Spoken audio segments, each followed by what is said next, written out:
So hi everyone around the world. I'm Mika from in Vancouver. Some of you might recognize me in Asia. In the past, I worked in the Hong Kong office. I'm sure Crystal went through this before.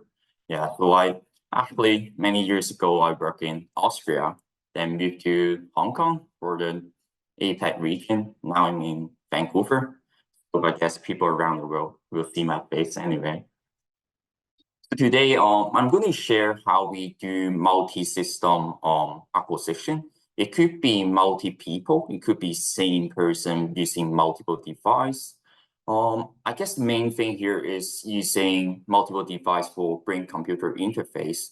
But in our case, it won't only be the brain. It could be other parts of the body, could be other biosensors, could be other things. Could be a horse too, if you're doing multiple devices. So one person wearing the EEG cap, another device mounting on a horse, like Leo said. So everything can be adjusted accordingly, depending on how you want to run the experiment.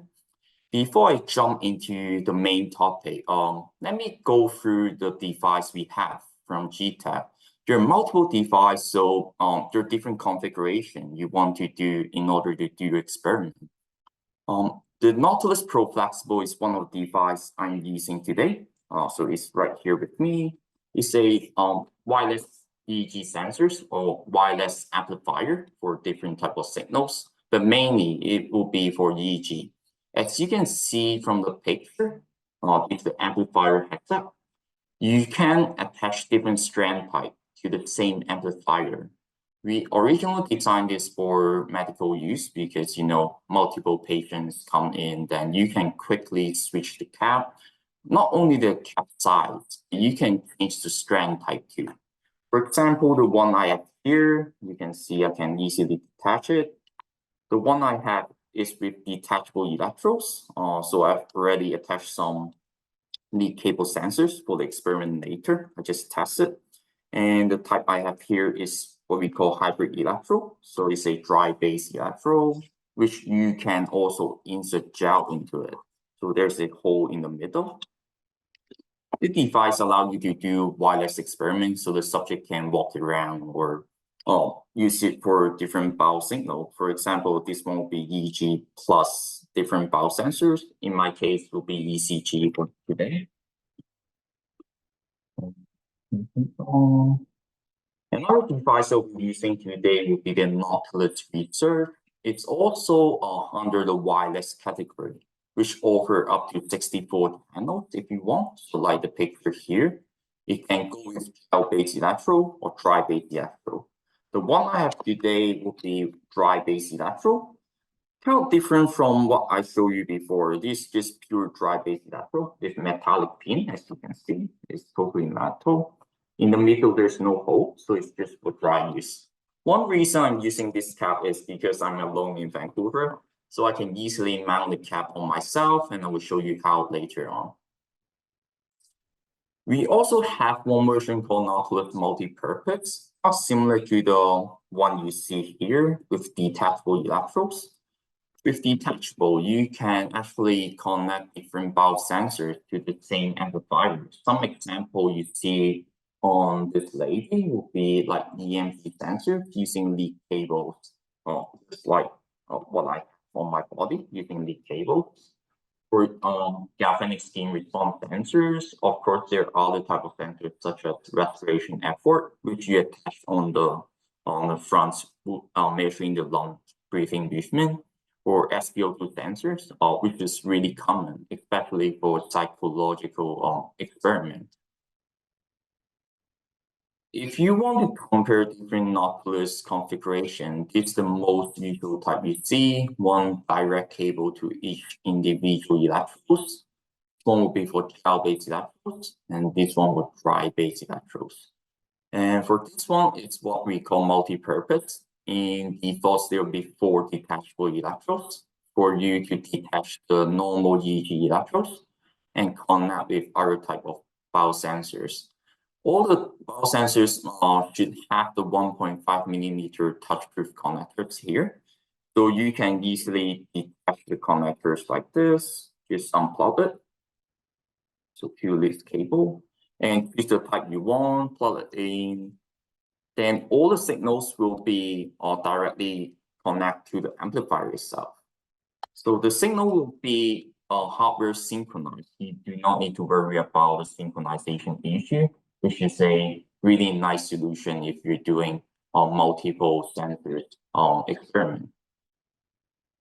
So to better understand this, we can also make the device into totally detachable electrodes, so not just for.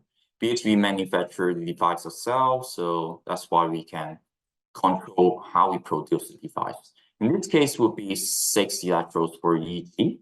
Then you can using channel 7 and 8 for 2 types of sensors. For example, GSR sensors to channel 7, then pulse sensors to channel 8. And we are using some jumpers to share the ground and reference together. That's one way to do it. Of course, there are multiple configurations you can choose. So later on, my colleague will demonstrate how to use the Nautilus with amplifiers. This is also one option you can combine the device together, making multi-device acquisition. We're currently running the acquisition under MATLAB will be the most simple way. We have the 2 blocks for the amplifiers device and 1 box for the Nautilus or other amplifier itself. Of course, there are other ways, for example, LSL layer or UDP sending data through the network. It also works. So one picture for you, getting a glimpse of how we do it. So EEG will be the pink color electrodes, then yellow color will be the amplifier path. You can, of course, you can move the electrodes around. You see different holes on the cap. So everything is quite flexible. You can just adapt the equipment according to the experiment you need. If you want to see the montage, it will look like this for 64 channels EEG. That's the amplifier side. Then moving on from wireless device, we are having wired device now. If you attend the previous year session, I actually used the USBM for ECG measurement, combining with the wireless Nautilus device. So this device is multi biosignal acquisition because it has individual ground and reference signals. You see there are 16 rep blocks for normal EEG use. But of course, you can plug in other sensors to the block, and each have individual ground and references. You can see the blue and yellow color. So in total, we have 4 groups of channels that you can use. And one USBM is 16 channels. If we're doing multi-device acquisition, you can stack up 4 amplifiers together to make it 64 channels. If you need even higher channels, you can go for the high amp. It goes up to 256 channels with 1 device. And if you attend a pangolin session, you're actually combining 4 high amp together, making 1024 if you need it. So it really, you can see our device is really flexible. It depends how you want to configure everything. So to sum up what we can do for multiple device acquisition, beside the amplifier session, wireless option, wired device option, you can even combine with eye tracker, VR glasses, F-near device, and all types of body sensors, as you can see here, to make it a complete BCI lab. But the BCI principle will be more or less the same, just depending on how you put together all the devices together and make it a bigger experiment for your lab. After all the introduction on the amplifier, let's jump into some experiment together. There's some reason why we want to do multi-device acquisition. There are many people asking why we need to do it. So I attached 2 publications for your reference. For example, for this one, some pilot use USBM, as you can see, strapped behind the chair, the pilot chair, and they wear the cap. In this experiment, we monitor the cooperation interaction of the brain signal between the pilot and the co-pilot to see if there are any synchronization of signals. It actually demonstrates the brain network during cooperation will be synchronized together as a hybrid scanning approach. So if you want to do read on it, just search for this topic and you see how people use the device. Another common way to do it is kind of like driving the plane, but more on the land now. So driving the car, a driver and a passenger, and we connect the time using the high end, using the EEG signals, for two subjects. In some of their experiment lists here, they can combine with different biosensors like SpO2, eye tracker, I think respiration sensors to measure how they respond to sudden, for example, accident or sudden passenger movement or other interaction. It's kind of like hybrid scanning, but in a different way. So for today, it'll be much more simple because I'm alone in Vancouver again. So I'll be using, let me jump to that slide. I'll be using the first amplifier for EEG recording, then the second Nautilus amplifier for ECG measurement. If you have used the Unicorn before, it's a completely different device from the research line. So this is the Unicorn device. I'll be also combining this device for EMG measurement. So three devices in total in 3 experiments. But how do we do it is under the HISIS model. So if you are familiar with g.tec software, we are acquiring all the data through the SS server as under g.tec suite. And underneath it, there are different software options. The most direct approach will be using MATLAB Simulink, which is what we call the G-HISIS library.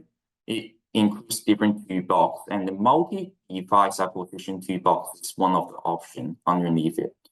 Of course, there are other options to do multi-device acquisition, but it will be more indirect. You can use API sending data from one computer to the second computer, like master computer using LSL layer or UDP, but there will be the indirect approach.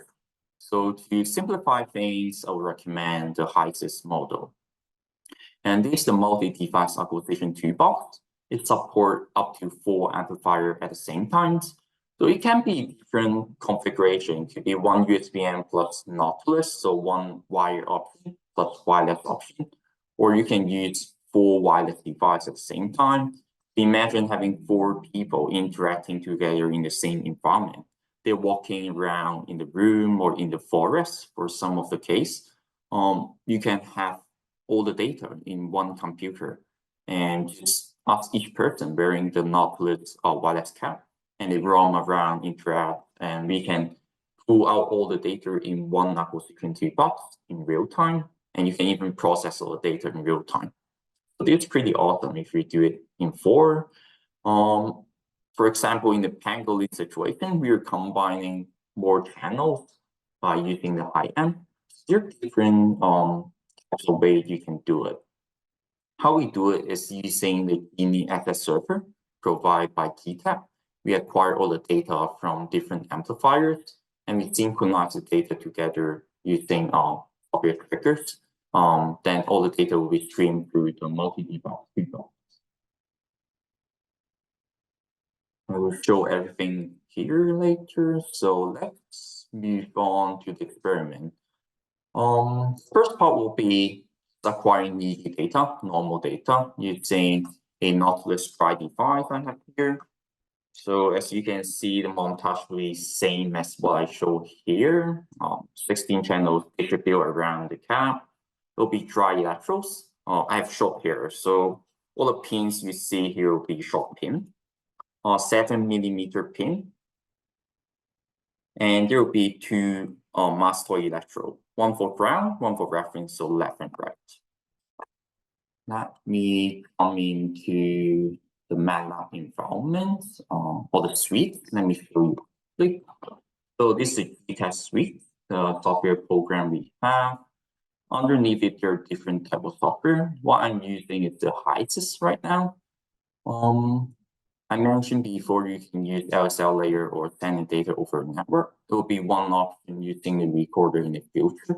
It will be from PC. If you're using one single PC, we go for the HISIS.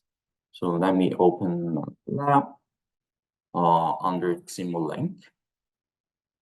Then under Simulink, you'll see HISIS have quite a bunch of toolboxes you can see.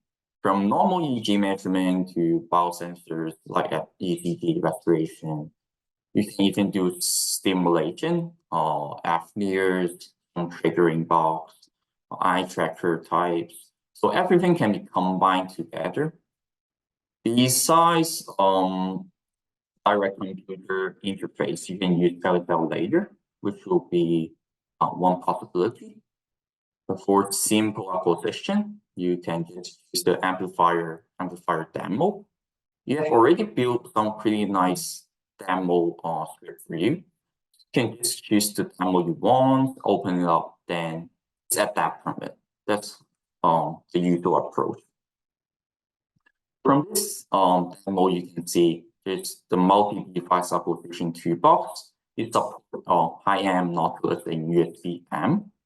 The unicorn is a different toolbox, which I will show you later on. So this is the Nautilus. I've already connected the receiver box to my computer. It goes through a USB cable. You see the light blink here. So it's waiting for pairing. This is the device. Here's the power button.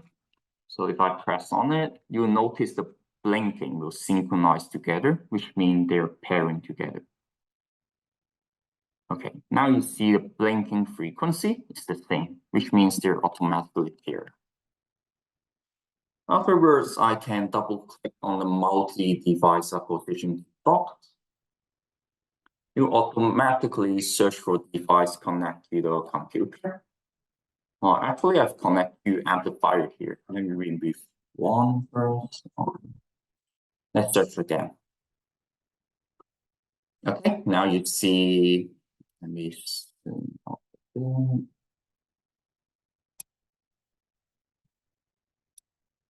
okay, you find the exact serial number device here. The device is not this with the serial number here, which is also on the device. And it's not in use, so I can just click on it, select to configure how I want to acquire the signals.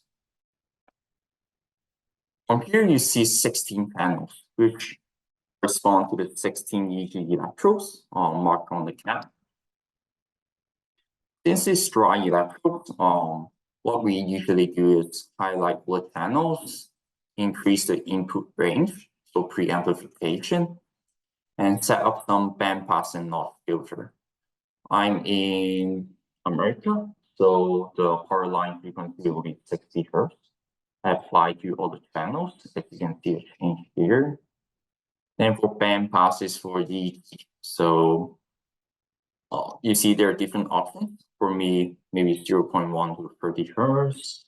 You can see the change here. There are other configurations you can choose, for example, sampling rate. It goes from 250 or 500 Hz for a wireless device. Network channels means how the signals send from the device to the receiver. Some case you need to change the channels. For example, if the environment is really contaminated with different Wi-Fi, you don't want the channel to overlap to minimize the data loss. So for my case, I'll just choose a random number. If there's huge contamination, you can always use a Wi-Fi analyzer using a phone app, for example, and use the corresponding network channel, which is more free, to ensure data is totally sent to your computer. So of course, we have different other functions, for example, counter function, which allows you to count the data samples sent to the computer to make sure all the data are sent through. One useful function will be acceleration data. There's a cathode inside the headset. So if I wear the cap and move the head around, I will know the head movement also. That's why I'm taking it. Let's do this for now and see the data first. Okay, so for mounting a cap, it's a little bit tricky if I'm doing myself, but it's still possible. I'll show you how. So making sure the cap is in the middle. Let me see the camera. Okay. You see blue and yellow, which is brand reference. I need to stick it behind my ear at the mastoid location.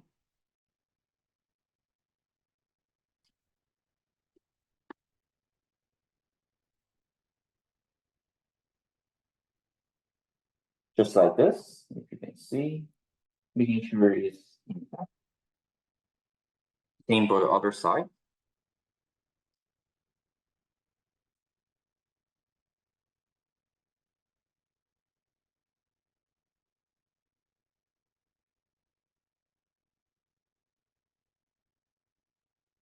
Okay. And make sure the cap is flat on your head, pulling it tight. And because these are trilateral, you saw it's pin-like structure. So make sure all the pins are touching the scalp. Twist it a bit, making sure there are no hair underneath it. And the pin are really touching your head.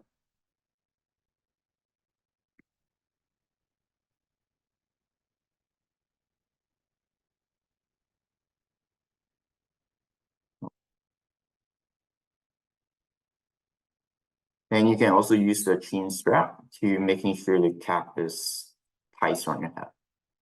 If you don't want any electrodes to shift around when you're doing the experiment. So making sure the data is stable.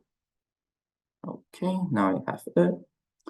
Of course, if you have someone to help you, you can make sure the cap is in the correct 10-20 position. For me, it's just an estimation. I think it's still good. Let's try it.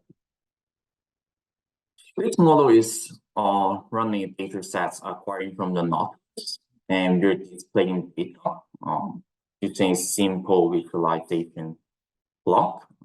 I'm opening up. Then we're also saving data in real time. You can choose the file name and that's it. It's really easy to use. So this is the visualization box. There's 16 panels now. Let me increase it and stop running.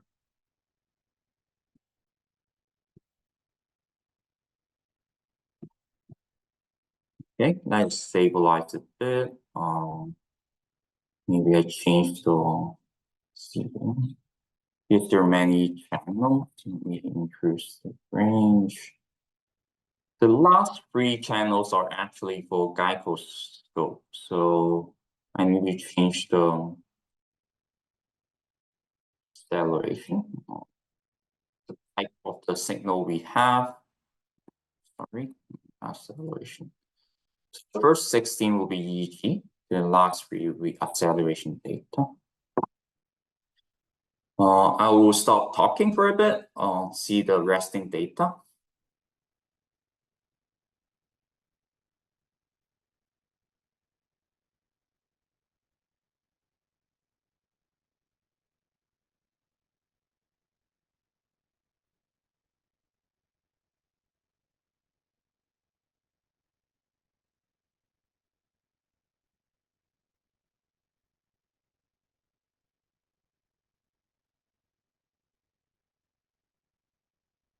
Okay, now I will close my eyes to see the alpha wave. You can see if I'm talking, the EMG is lost. This before any processing, which is totally normal. So just close my mouth and eyes and see, let me see the data.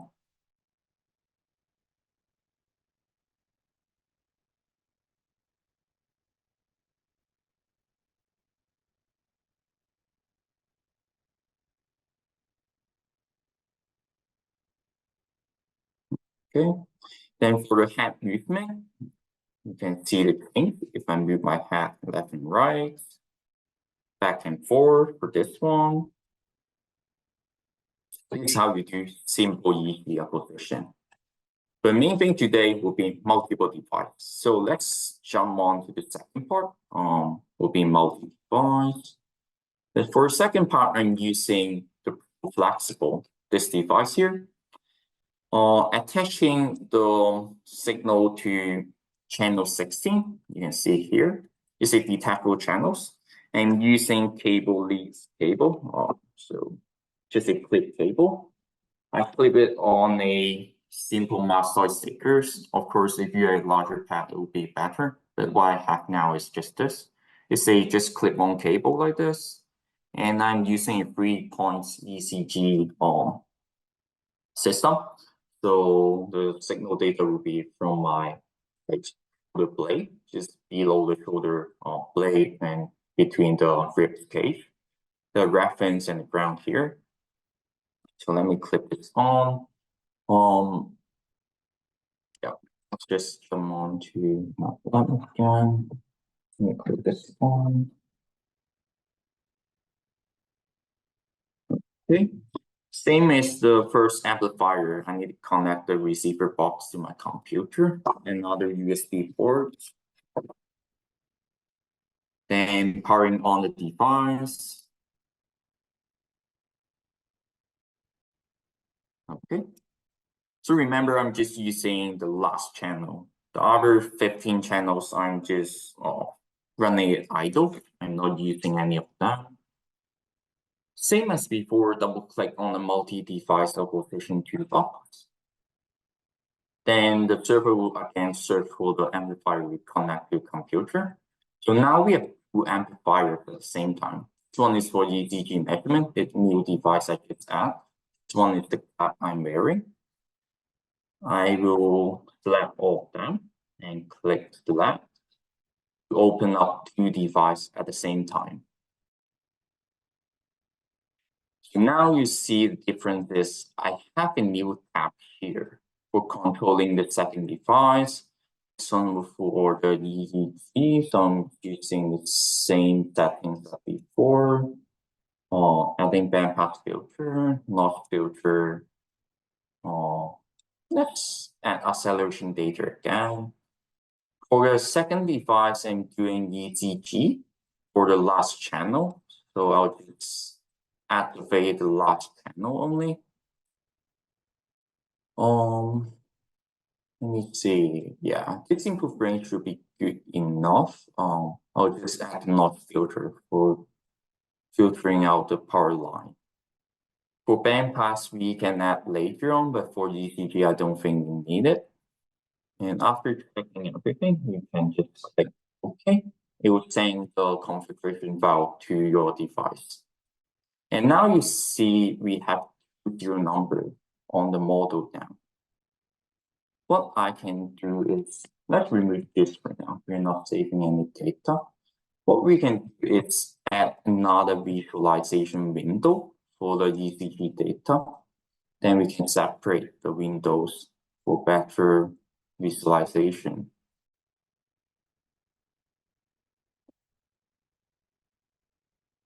Okay. The first window will be for ECG. For EEG. The second window for ECG.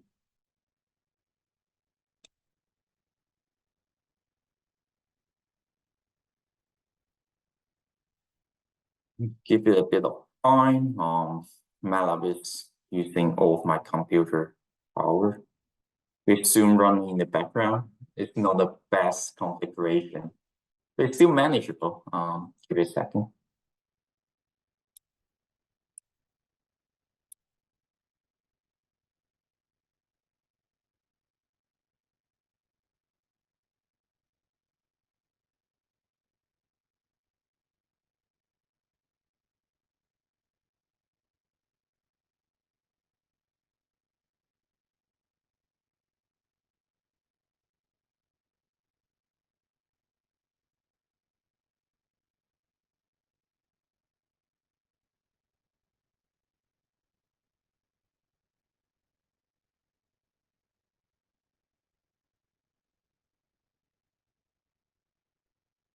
Oh, actually, yeah.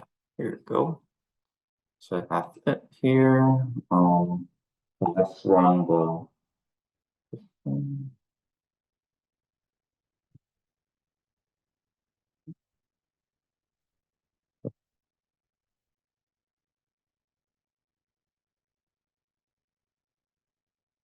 Number is not wrong.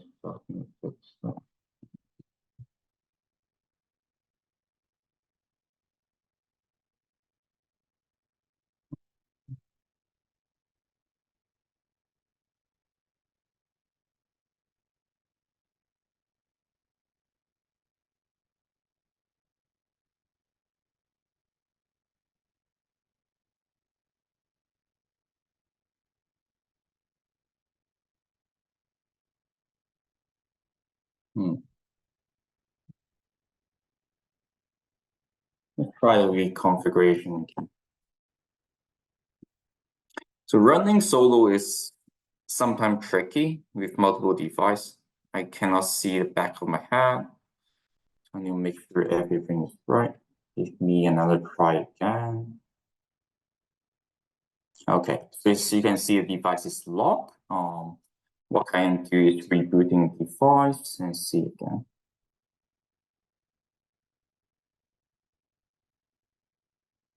One reason behind is we need to make sure each device is running one at a time. So you cannot have multiple acquisition in the same session for the same device.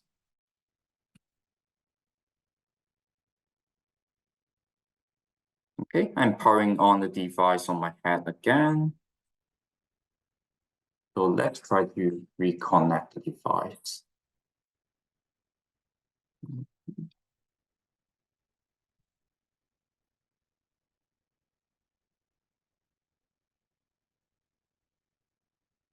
Okay.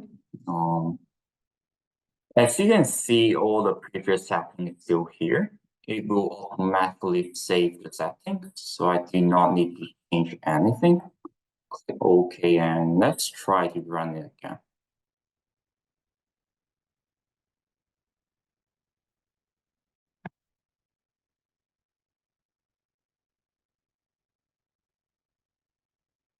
Okay, this time it's running. In the previous one, the teacher is locked up. That's why. Let me increase the number of channels. So this side will be for EEG data. This side is for ECG. As you can see, it's pretty clear, even if I'm using 3.8. Of course, it's not perfect because if I'm breathing deeply, you see the shifting in the signals because of my lung movement, but it's totally normal. Of course, you need some post-processing in order to do better signals. If I sit still and just breathe normally, you can still see the signal SPRQ pretty clearly. And everything's running smooth, as you can see. If I bite, you still see the immediate response from the EEG part. The EEG is running smoothly alongside. Yeah, that's one example on how you do ECG and EEG together. Of course, using the same device, you notice there are other detachable ports on the device. If I have more body sensors, or if the experiment requires it, of course, I can detach them and just plug in other sensors to the same amplifier. And on this side, you're adding more channels to the same device, and all the data will be synchronized automatically. It's a really nice feature. Then moving on, let me add a non-unicorn device to the same model we have. I have already built a unicorn model somewhere here. I'll just copy this session to the same model we have. And for unicorn, we'll be using the unicorn acquisition toolbox, which is an add-on from the unicorn suite. For this model, you see we need to do the band pass filter for the power line filtering manually using two boxes. And we will comparing the 1 and 2 for the EMP acquisition. So if you are not familiar with the unicorn, it's a more simple device, 8 channels EEG outputs. Same device actually used by Leo, used on the horse, just a different mounting. For me, it's just a prototype, so I didn't print any EMG wristband or anything. I'm just using the same cap, but detaching channel 1 and 2 from the cap. So you can easily detach from the cap by unclipping the electrodes here, and just remove it. So as you can see, I've detached channel 1 and 2 using the same ground and reference stickers. And how I'm doing it is attaching the EMG on my muscle group now. The ground and reference will be on the elbow.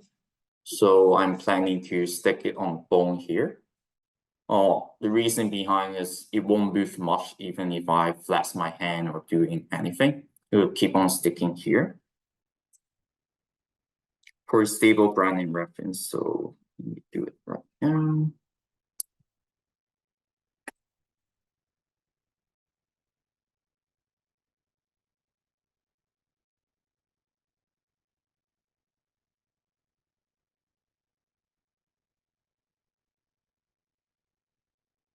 If you're having multiple groups of muscle and the ground and reference is similar, or other biosensors in the similar region, of course, you can use cross-referencing to do ground and reference. But for my case, just do something new, just as a demonstration.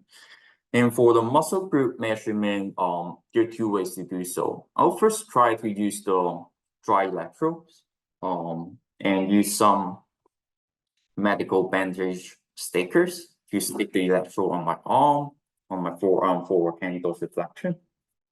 So this the tape, I'll just tape it across the electrodes like this and attach it on my arm.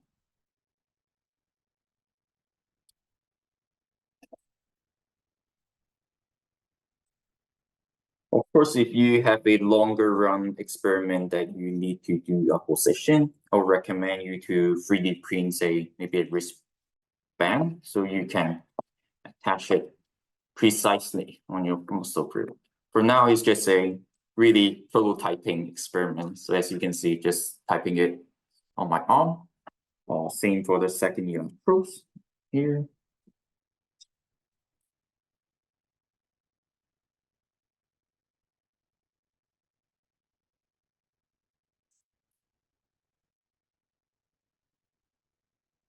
If the dry electrode doesn't work, we can always add gel to the electrode for better contact. But let's try the dry version first. I think it's good enough as long as the contact is good.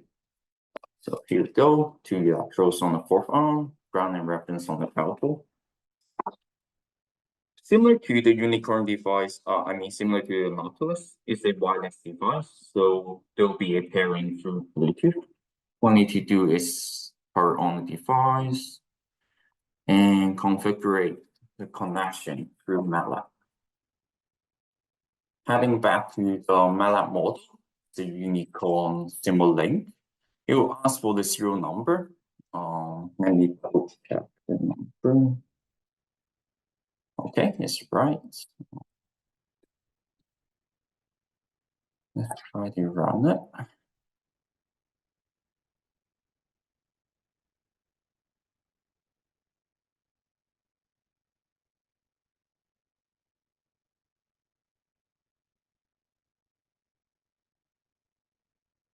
Okay,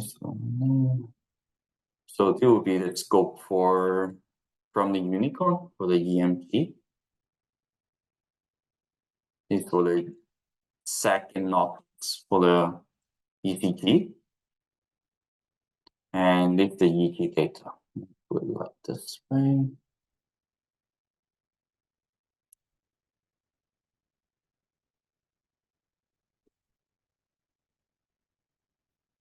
So I'm trying to relax my arm to get a better baseline first before tuning the signal.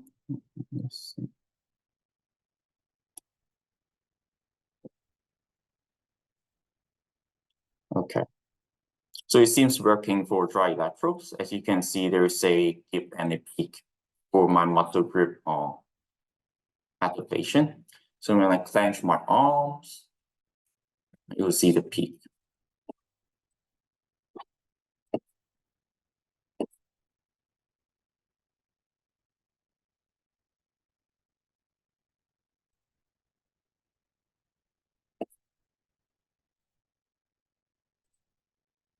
All right, so I think it's working. Yeah, this is the EMG, ECG, and EEG.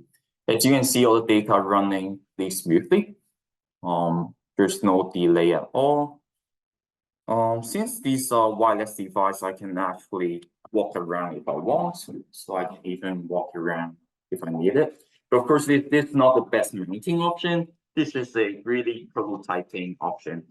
For your real experiment, of course, you can have a printing a real wristband for the EMG function for secreting the EMG truths. And for ECG, perhaps a chest band or just pocket the amplifier. It's pretty small unit, so you can pocket it and run it around. For EEG, it's always on the hat, so there's no problem at all. But all in all, yeah, you can just run everything under one simple HISYS environment using different toolbox. In this case, we're combining the Nautilus with the Unicorn. It's pretty easy, as you can see. Moving on, we'll be introducing other types of multi-device option for you if you are having difficulty using the multi-device toolbox or you prefer another method. One really big thing nowadays will be the LSL layer, live streaming layer. You can design different experiments using third-party device even for sending out the LSL signals to the receiving computer. And the receiving computer have the LSL block for receiving data too. The setup will be pretty straightforward as we have already built the block for you. If I go back to the Simulink environment, open library browser, under HISYS, library, LSL layer, as you can see here, same toolbox I'm doing on the PowerPoint. For example, if I want to send out data from my computer, I just pull out the toolbox and connect to the data set I plan to send out. And double click on sender. You can choose the LSL streaming name, and the receiver party will be having the same name for receiving the data packet. One solution to do so is to group all the data together and send as one package. Of course, you can have multiple LSL for different data set, and different computer can receive it and process it. Almost in real time, but through the network, there's always it's like delay in microseconds. Still acceptable, but of course, under one computer, real-time synchronization will be the best solution. The second thing you can also do is using an older method, UDP interface. We'll be using an IP destination IP channels for sending data over an network. Same as LSL layer, we also have it in our library. So UDP interface, you can, same as before, double click on it. Then you can choose the destination port and IP address.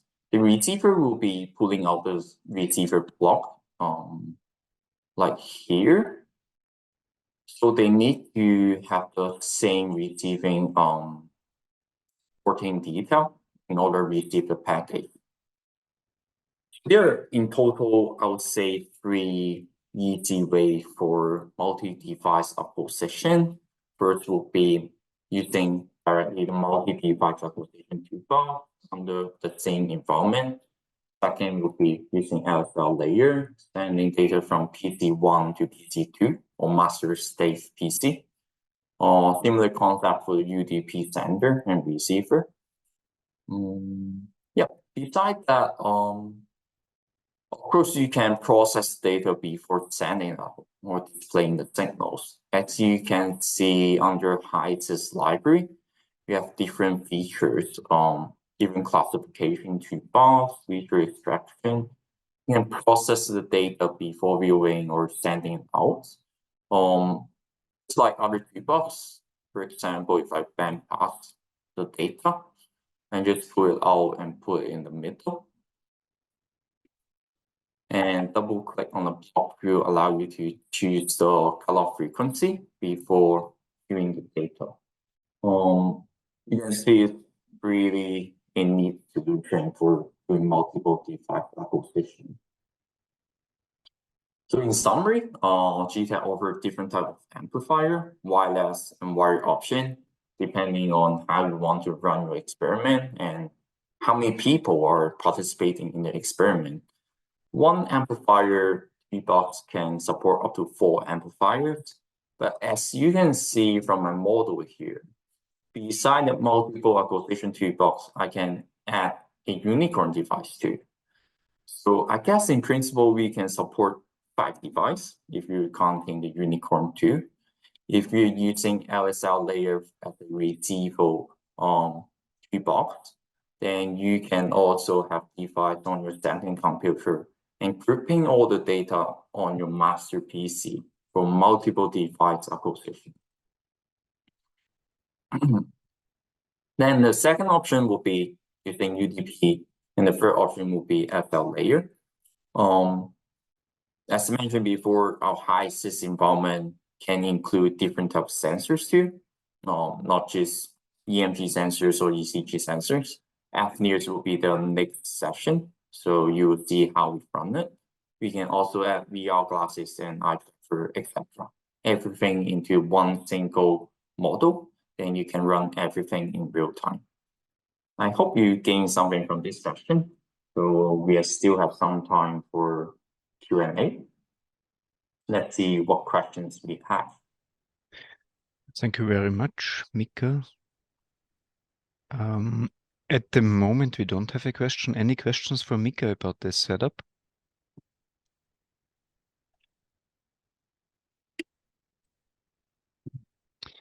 Mika, maybe you can explain a little bit how difficult it is to make these Simulink models for data acquisition and processing. Okay.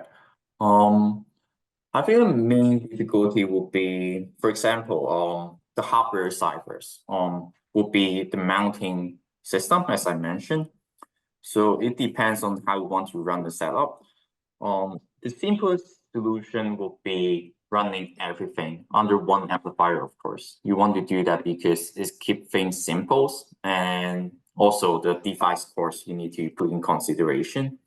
So one device could be like, for example, 15 channels for EEG, then a last channel for ECG in my case.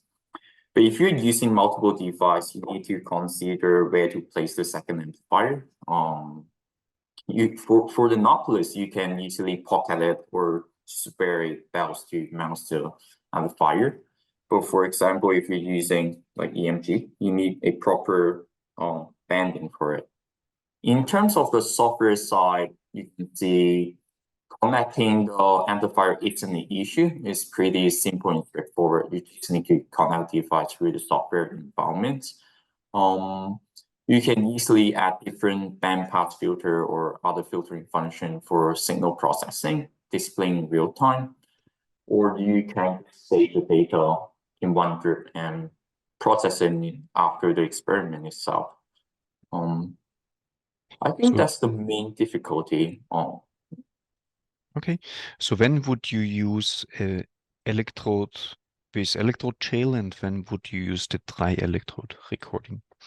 Gel-based electrode is always more stable, I would say, because the conductivity for the gel from the skin to the electrode itself is always constant as long as the gel doesn't dry out. It's also easy to put in. So I have the gel here. The syringe is somewhere, but you will see just a hole. You put a syringe and place the gel. It's always preferred, at least for me, the signal is always stable, especially when you're doing experiment where the subject is moving around or need to respond to something by speaking out loud or moving the head. So when it involves movement, gel-based electrode is always preferred. But dry-based, as you can see, I'm mounting the cap myself. It'll be quite tricky, not impossible, but tricky to put in the gel myself. But dry-based electrode is more fast and efficient, simpler, easier to mount the cap and set up. The setup time will be, let's say, half the time of gel-based electrode, so much faster. But at the end, it depends on what type of experiment you're using. Yeah, it just depends. Okay, then thank you very much for the presentation.